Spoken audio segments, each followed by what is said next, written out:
নমস্কার, দ্য ওয়ালে আপনাদের সকলকে স্বাগত। আজ আপনাদের সঙ্গে আলাপ করিয়ে দিচ্ছি বাংলাদেশের জনপ্রিয় রাজনীতিবিদ ব্যারিস্টার রুমিন ফারানা। রুমিন ফারানা বাংলাদেশ ন্যাশনালিস্ট পার্টির সহ আন্তর্জাতিক বিষয়ক সম্পাদক এবং তার আরো একটি বড় পরিচয় পারিবারিক সূত্রে বাংলাদেশের অন্যতম ভাষা সৈনিক অলি আহাদের কন্যা তিনি। আপনি একটা কথা বলছিলেন যে এখনো আপনারা গণমানুষের মানে প্রত্যাশাকে ধারণ করেন।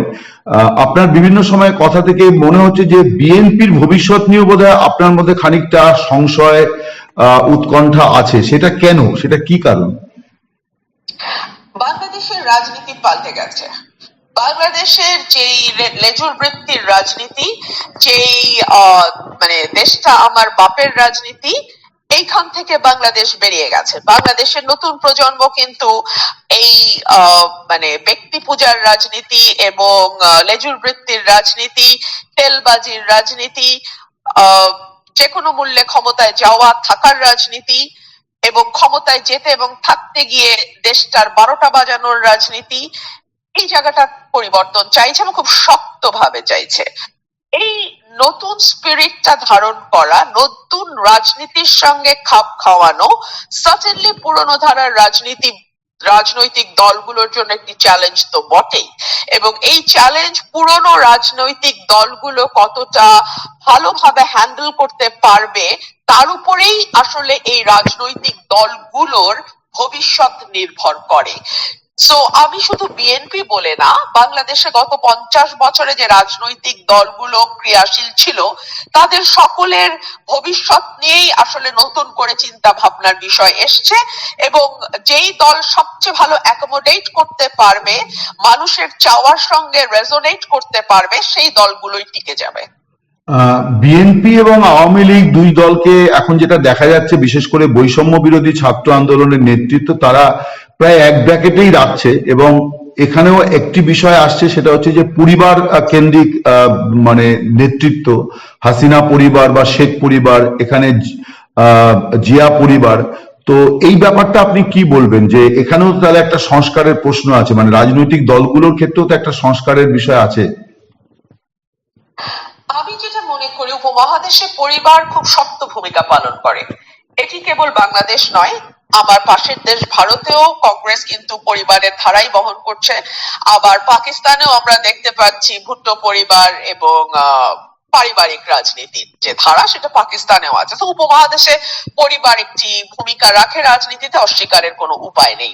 দুই হচ্ছে, কেবলমাত্র পরিবারের সদস্য বলেই যে কোনো ব্যক্তি রাজনীতিতে অযোগ্য হবেন সেটা আমি মনে করি না। ব্যক্তির নিজস্ব যোগ্যতা, ক্যারিশমা এবং নেতা হবার যেই গুণাবলী, সেটা যদি ব্যক্তির মধ্যে উপস্থিত থাকে, তাহলে কেবলমাত্র পরিবারের লোক বলেই তাকে রাজনীতি থেকে দূরে থাকতে হবে বা তাকে নেতা বানানো যাবে না, বিষয়টি তেমন নয়। এটি আসলে ব্যক্তির নিজস্ব যোগ্যতা এবং কারিশমার উপরেই ছেড়ে দেওয়া উচিত। বিএনপি কেমন চলছে সেই ক্ষেত্রে? আমি বলবো বিএনপি ভালো চলছে। ভালো চলছে এ কারণেই যে 17 বছর বিএনপি কে ভাঙার চেষ্টা হয়েছে, বিএনপি কে টুকরো টুকরো করার চেষ্টা হয়েছে, বিএনপির নেতা কর্মীদেরকে নানান ভাবে ভীতি এবং লোভ দেখানো হয়েছে, বিএনপির নেতা কর্মীদেরকে ভীষণ ভাবে টর্চার এবং নানান রকম বৈষম্যের শিকার হয়েছে বিএনপির নেতা কর্মী। দলটি কিন্তু টিকে গেছে, এবং আমাকে বারবার, আমি যেহেতু মিডিয়া পার্সোনালিটি, আমাকে বারবারই আমাদের টকশো গুলোতে প্রশ্ন করা হয়েছে, এবার আপনারা কি করবেন, এখন আপনারা কি করবেন, আপনারা তো শেষ হয়ে যাচ্ছেন। আওয়ামী লীগের বয়ান ধরে ধরে আমাকে প্রশ্ন করা হয়েছে, এবং তখন আমি বলেছি যে কালের যে পরীক্ষা, সেই পরীক্ষায় কিন্তু বিএনপি উত্তীর্ণ হয়েছে, এবং একটা রাজনৈতিক দল শত প্রতিকূলতার মধ্যেও যে ঐক্যবদ্ধ থাকতে পারে এবং দল হিসেবে টিকে যেতে পারে, সেই পরীক্ষায় কিন্তু বিএনপি উত্তীর্ণ হয়েছে।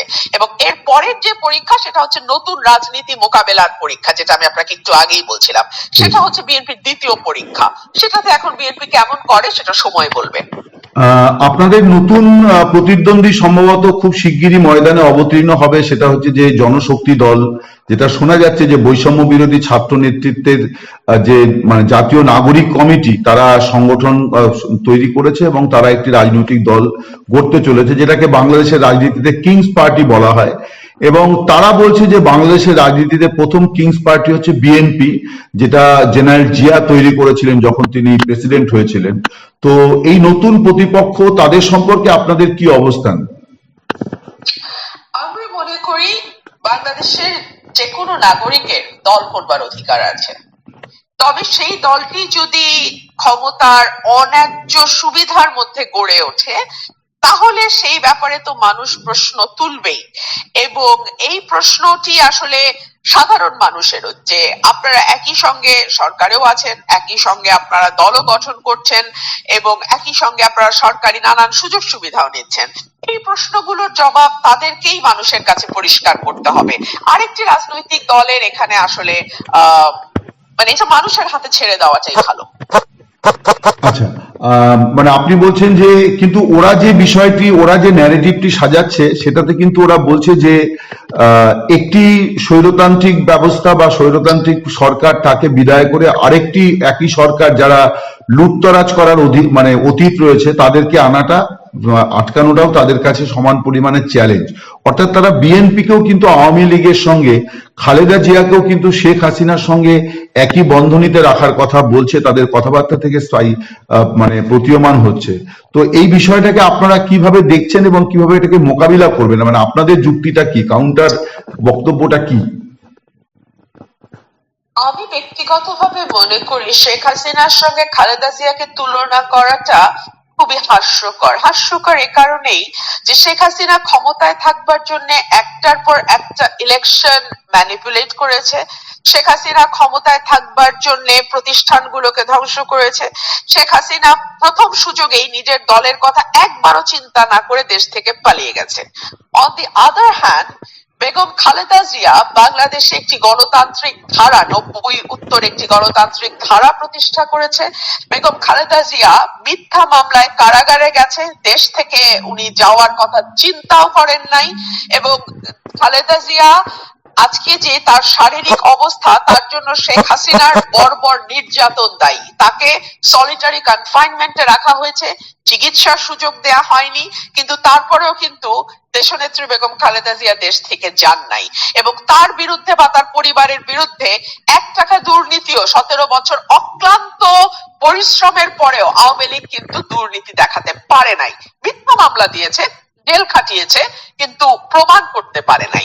সুতরাং আমি মনে করি শেখ হাসিনা এবং খালেদা জিয়াকে এক পাল্লায় মাপাটা খুবই হাস্যকর এবং মানুষ এটা গ্রহণও করে না।